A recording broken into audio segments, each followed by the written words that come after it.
Bom dia pessoal, tudo bom com vocês? Hoje, dia 10 de fevereiro, de março de 2026.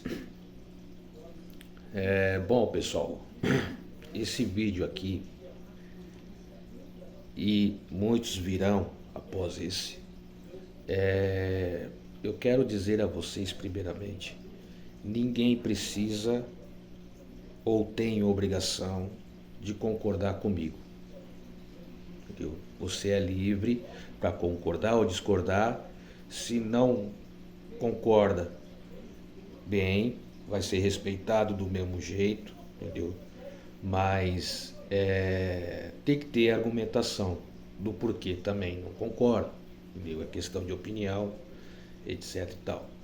Mas a meu intuito aqui é fazer vocês refletirem, pensar, entendeu?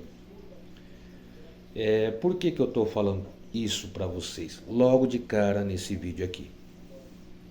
Bom, eu sou, sim, de posicionamento ideológico político de esquerda progressista,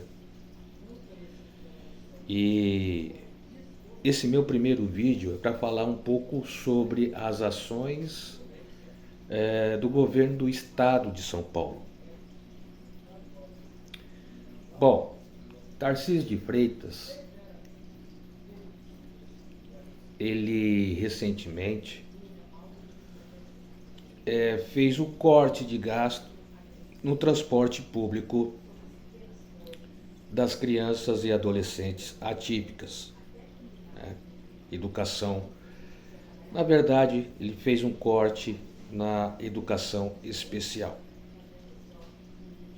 Diante das câmeras, ele pega e fala: não, estamos fazendo um melhor programa de inclusão social das crianças e adolescentes atípicas para ser integrada nas rede escolar. Bom, quem não sabe, entendeu? Se não sabe, passa a saber agora. Eu tenho um filho atípico. Meu filho é autista, de grau 2. Ele pegava no ano passado a perua ao ligado. Esse ano, por ele ter trocado de horário, porque na escola onde ele estuda não tem um horário, o período da tarde, no grau escolar que ele está, no nono ano, ficou sem perua. Está sem perua, ele está sem ir para a escola. Sabe o que vai acontecer? Eles vão chamar o conselho tutelar para mim, alegando que eu não estou levando ele para a escola. Eu tenho 2 filhos, eu não tenho só ele.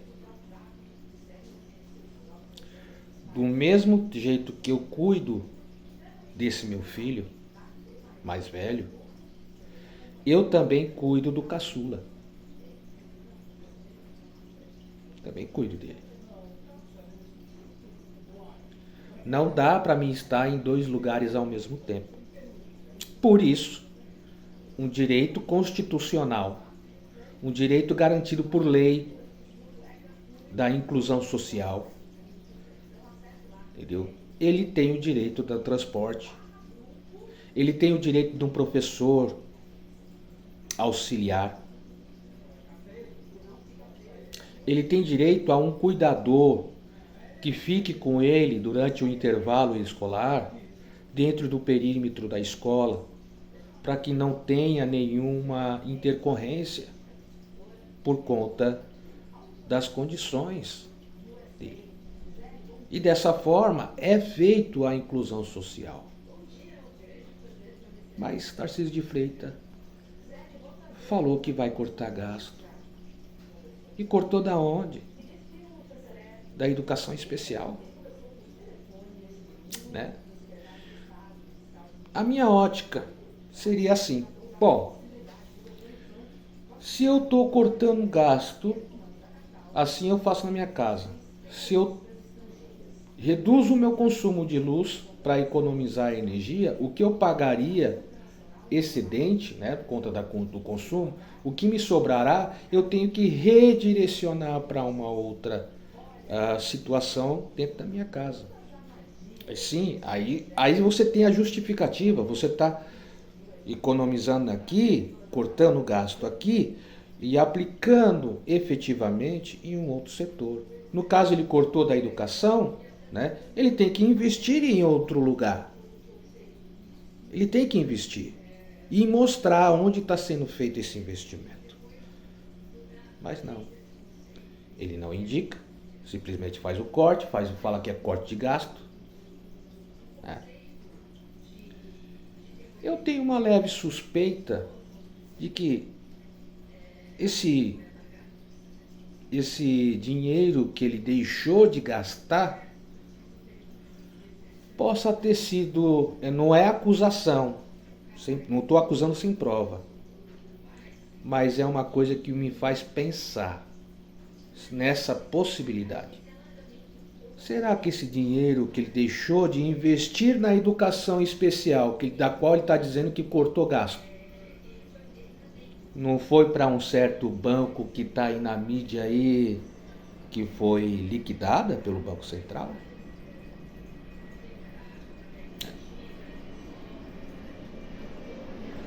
O governador do estado, ele afirma que o corte de gasto nessa área vai ser benéfico para a economia do estado. Ano passado, qual foi a tramóia que ele fez? Trocou todos os professores auxiliares, entendeu? Alegando corte de gasto. Ficou um professor auxiliar para tomar conta de 3 alunos atípicos, com autismo e outras síndromes, né? E outros problemas. Se um deles, digamos assim, se descontrola,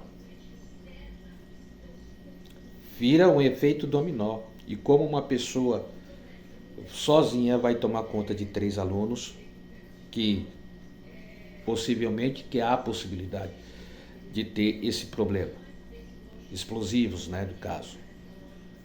Como? E detalhe, tem a safadeza de fazer o contrato com esses professores remanescentes que ficaram de 6 meses, fazendo assim a troca dos professores de 6 em 6 meses. Uma criança autista, para ele poder ter a concentração nos estudos, ele precisa ter confiança na pessoa que está do lado dele ensinando. Precisa criar esse vínculo. Necessita desse vínculo.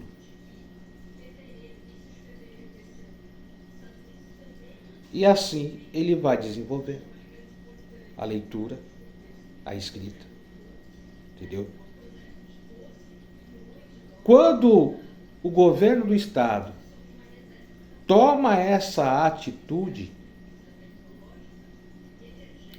é meio que obrigar o aluno atípico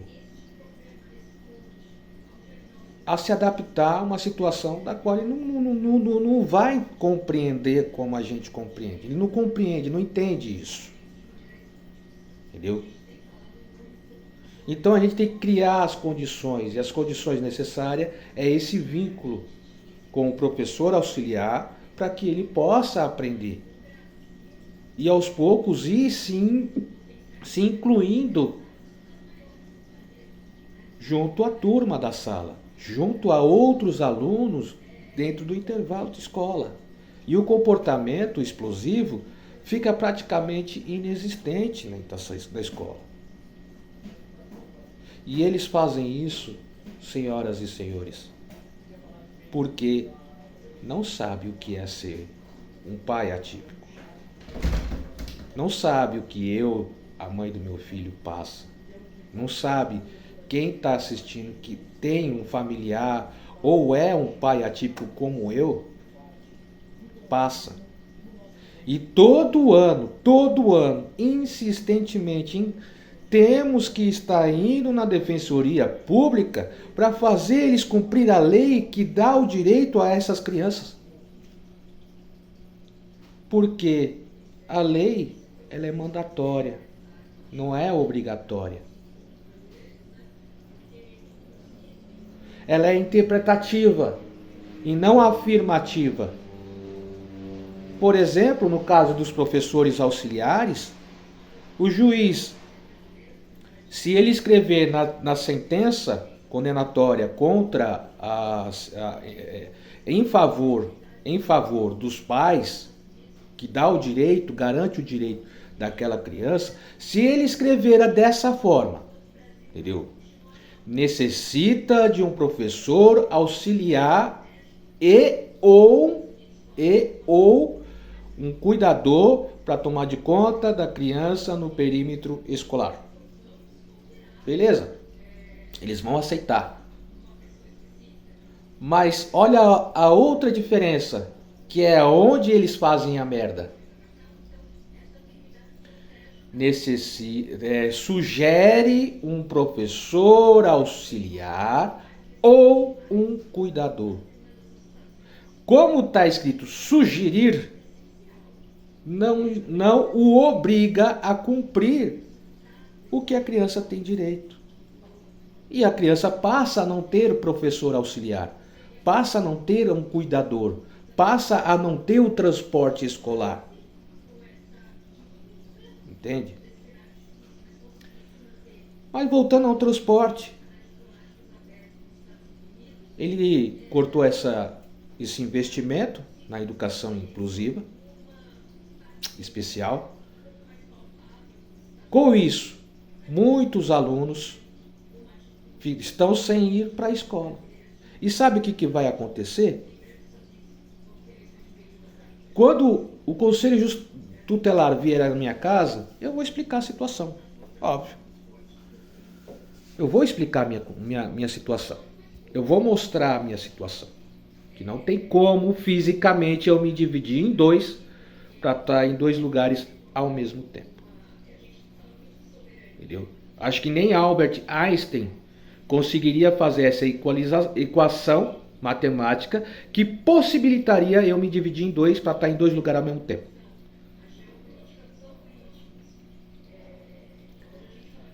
Então, o que ia acontecer? O Conselho Tutelar iria conversar com o responsável da pasta estadual, porque o problema não é governo federal, é governo estadual. Ponha na sua cabeça que existem 3 esferas do poder executivo no país: presidente da República, o governo do estado e prefeito. A culpa é do governador do estado. Ponha na sua cabeça isso. O que ele vai falar? A secretaria da escola não fez o documento necessário do aluno para garantir o transporte público. Eles são cara de pau. Porque a gente vai na secretaria da escola, a secretaria escolar tem que ir na diretoria do ensino. A gente vai na diretoria do ensino, tem que esperar o aval do secretário da Educação do Estado de São Paulo.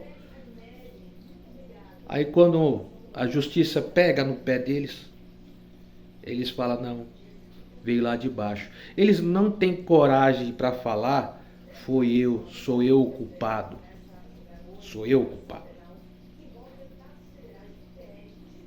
Sabe qual é o plano desse pessoal? Que essa ideia já vem desde 2017. Pelo menos aqui em Guarulhos, na época, o prefeito Guti queria voltar com a ideia da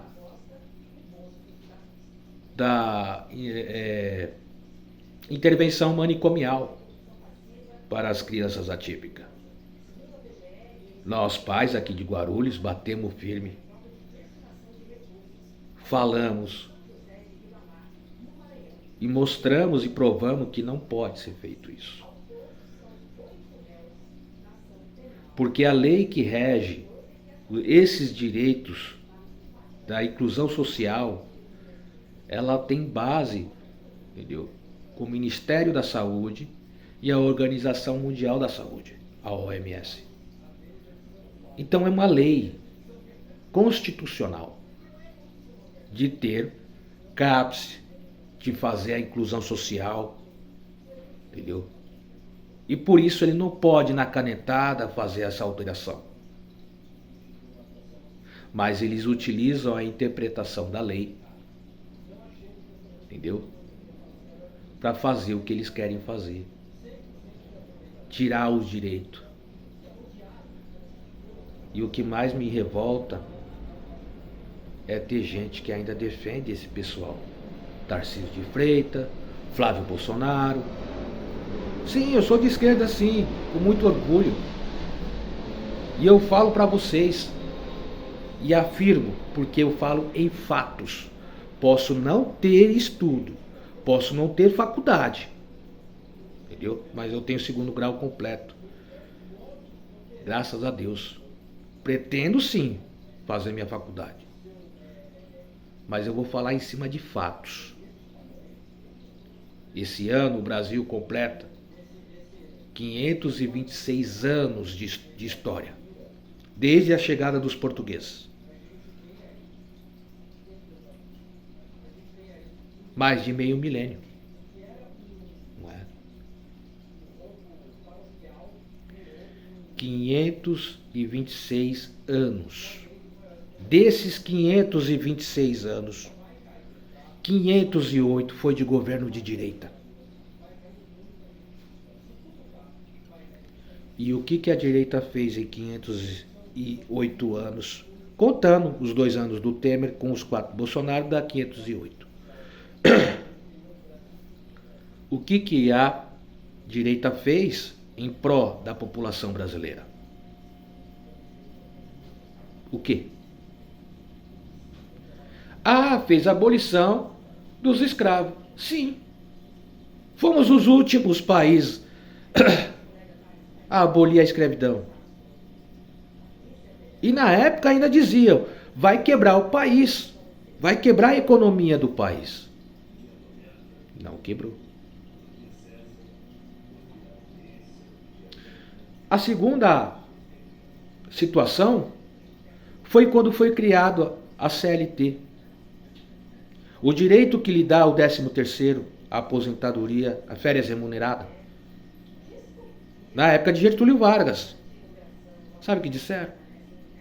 Vai quebrar o país. Não tem como. Foi feito. Não quebrou.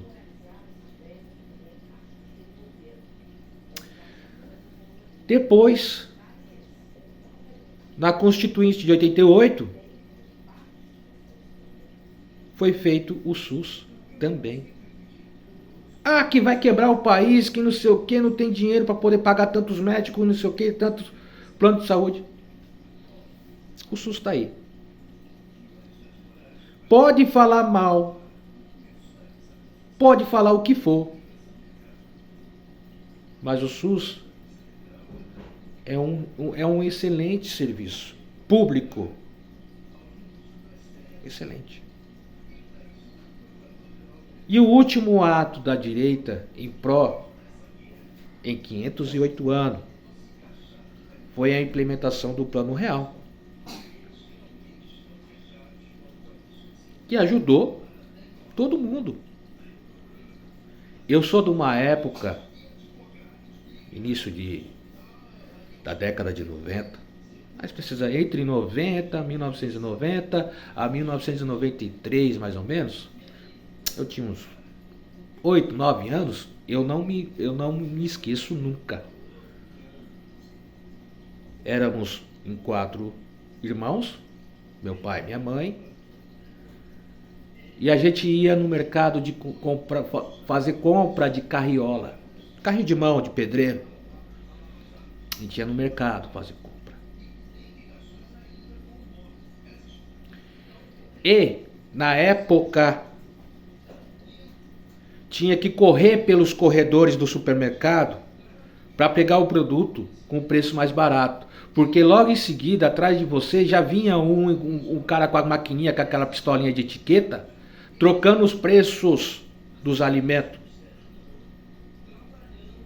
Era uma loucura aquela época. Eu não me esqueço. Isso foi traumatizante para mim. Naquela época. Criança, 8 anos, mais ou menos. Hoje, temos um governo que olha para a população mais pobre e dá isenção para quem ganha até 5 mil reais. Entendeu? Por 2 vezes o país foi tirado do mapa da fome. Pois é, 508 anos. Ainda tem gente que fala, eu não aguento a esquerda, mais 4 anos de esquerda. Oxe, para quem aguentou 508 anos, tá reclamando do quê? Tá reclamando que a esquerda olha para o mais pobre? Porque a esquerda, ao invés de dar o dinheiro na mão dos ricos milionários, distribui em forma de renda, em forma de assistência social, tirando o Brasil do mapa da fome novamente, da miséria total, como tinha antigamente, que o Bolsonaro fez. Bolsonaro fez a pessoa ir para a fila do osso. Quando as pessoas estavam morrendo de Covid, ele falava, eu não sou coveiro. Entendeu? Ah, mas eu sou contra a corrupção. Tá, eu também sou. Também sou contra a corrupção. Não é eu que estou dizendo. Foi da boca dele, da boca do Bolsonaro, que ele pegou e falou, e da qual o Tarcísio de Freitas defende, entendeu? E assina embaixo. Se investigar alguém da minha família, ou algum amigo meu, eu vou interferir. Se não trocar o delegado, eu troco o diretor. Se não trocar o diretor, eu troco o ministro. E adivinha quem era o ministro do Bolsonaro na época? Sérgio Moro. Que dias depois dessa fala, ele saiu do governo Bolsonaro. Porque tinha interferência, sim, do Bolsonaro nessa época. Agora o presidente atual falou, doa a quem doer. Se meu filho estiver envolvido, ele vai pagar. Ele vai pagar. A polícia vai investigar, doa a quem doer. Pode ser eu, pode ser qualquer um. Vai investigar. Aí você fala, eu vou votar no Flávio Bolsonaro, porque eu sou contra a corrupção. O cara tem rachadinha, tem a secretária envolvida no escândalo do Vocaro, do Banco Master, né? Que eu desconfio que o Tarcísio de Freitas tá pegando dinheiro público do estado de São Paulo e enfiando lá também, entendeu? Por isso que ele tá querendo esse corte de gasto, por isso que ele encheu as estradas de pedágio. Aliás, pessoal, se vocês não sabem, o IPVA, ele surgiu para evitar que haja pedágio nas rodovias. Sabia disso? Mas, o que acontece? Esse pessoal de direita, né, para poder arrecadar mais dinheiro, cria-se o pedágio mantendo o IPVA. Se eu estou errado, por favor, fale. Fale. Fale. Mas não diga que eu estou mentindo, porque é fato. Fato. Eu falo em cima de fatos. E o que o Tarcísio está fazendo com o Estado de São Paulo, e em especial com as crianças e adolescentes atípicas do nosso Estado de São Paulo, para mim é um crime. É um crime. E se depender de mim, ele não vai ser reeleito a governador do estado de São Paulo. Muito obrigado. O vídeo foi muito longo, entendeu? Mas acredito que vocês vão compreender um pouquinho. E aguardem os próximos vídeos, porque eu não falo só aqui do Brasil. Eu quero fazer vídeo também falando sobre os conflitos, a minha forma de entendimento, o que está acontecendo na geopolítica brasileira. Entendeu? A minha maneira de pensar, de ver o que está acontecendo. Entendeu? Muito obrigado, tenham um bom dia a todos e até a próxima.